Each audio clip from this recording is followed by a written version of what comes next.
everyone. So this week I'm going to start answering or speaking to some of the topics that have been brought up in this meditative life. I feel like that's a way that we can all be more engaged in this. And so with that, I'm going to start with laziness. And how many of us have ever felt like we're lazy when it comes to our meditation practice? I know this is something I've experienced in my own life, whether it's just, those moments where I have the thought, oh, I should get up and practice now, and then scroll just a little bit longer, and then it's too late to practice in that way. So there could also be times where we've been very diligent for a period of time, and then suddenly it's really hard to have a formal practice. And, it starts to slip away, the thoughts of how lazy I am, how useless I am, see, I can't do this. We start to not feel good about ourselves, and it can be a downward spiral.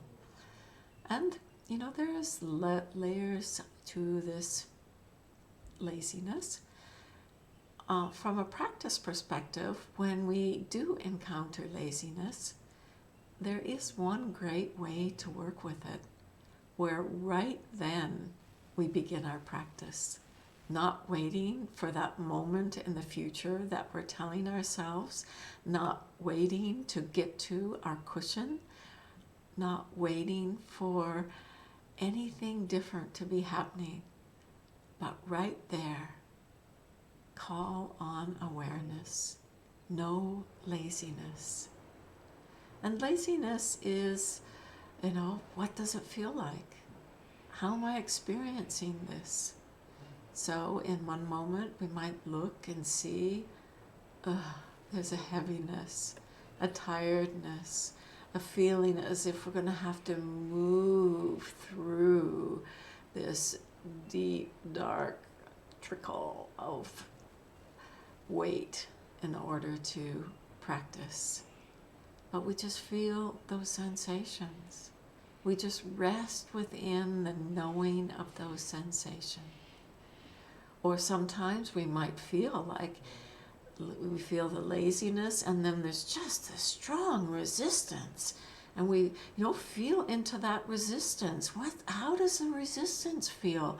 And the whole body's moving into contraction and feeling like, no, I don't want to do this. And maybe we see something in being with that. But with this, we're beginning right where we are. And this is what's really important. If we work with laziness, waiting for it to disappear to then practice, probably won't happen. Or it will happen when things have really shifted. So just know that when we see it right there, be interested, be curious about this experience, and in that way we make it our friend. Then there's the ways that we procrastinate, where it's always going to be better later to do this. The conditions will be more beneficial. And so one of the aspects of this is that there is this element of taking our life for granted. Just living from this place that we think tomorrow will be better. There is a tomorrow. And forgetting that we never know when death will be knocking on our door. We never know when conditions may get even tougher. And so there is in the Buddhist teaching something that I think is valuable for any of us. And these are what's called the 4 mind-turning reflections that really help us to shift out of complacency. And I'm going to actually be offering these 4 mind-turning reflections in the guided meditation this week. And, these are, 1, reflecting on the preciousness of this human birth. 2, reflecting on the truth of impermanence. 3, reflecting on the law of karma.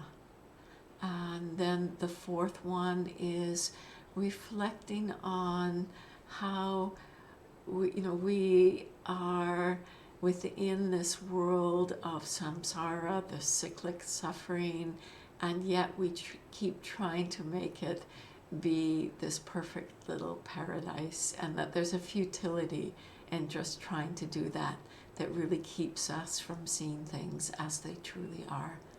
And so I will go into more of those when I offer the guided meditation. So if they're of interest to you, please be sure to check in with the guided meditation connected to this, because they are beautiful in helping to get beyond the sense of complacency, taking for granted this life. And in a joyful way, it can be waking up to utilizing this precious life that we have right now. So I look forward to hearing about our explorations with laziness, complacency, and how we can really call on ourselves to turn up, as well as using the very laziness we experience itself. So, thank you.